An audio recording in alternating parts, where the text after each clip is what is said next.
Welcome back to Wake Up Northwest. In this week's Madeline Motivates, we see it every new year.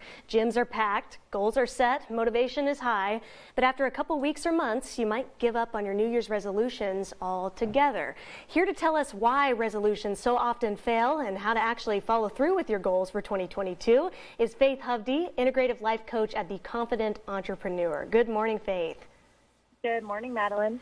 So tell us, why do you think resolutions tend to fail? Well, so statistically, 80% of resolutions fail by February, and I think that's because resolutions, it's a big number.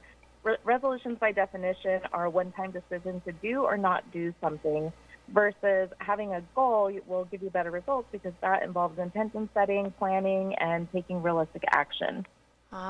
So basically they're unrealistic, you say, or unattainable. And what about the goals themselves? Do they need to be specific? Is that one of the points? Yeah, so a couple of things you can do to keep your resolutions from failing or the reason things fail is that you're not attaching a why to the goal, so there's no meaning behind it. You're not setting realistic goals, and the goals are unattainable. That's definitely a big one.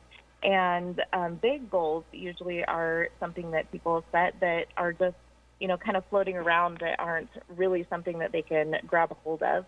And then lack of planning. If you are 42% more likely to achieve your goals if you write them down, and that number goes up if you actually create an action plan.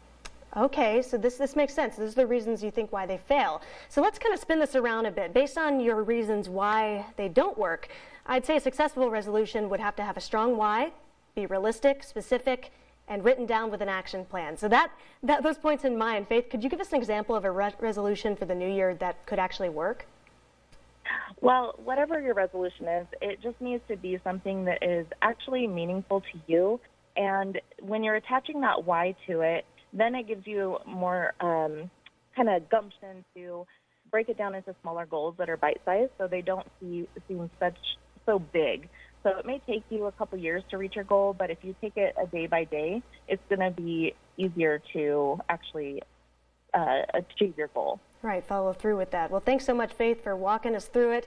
And I read an interesting example yesterday about working out. So let's say your why is that you want to be healthy to raise your kids. So you say you're going to work out 5 days a week. That's specific. And then you go further with that by all the points, and the more specific it is, the more likely it might be to achieve that. Thank you so much.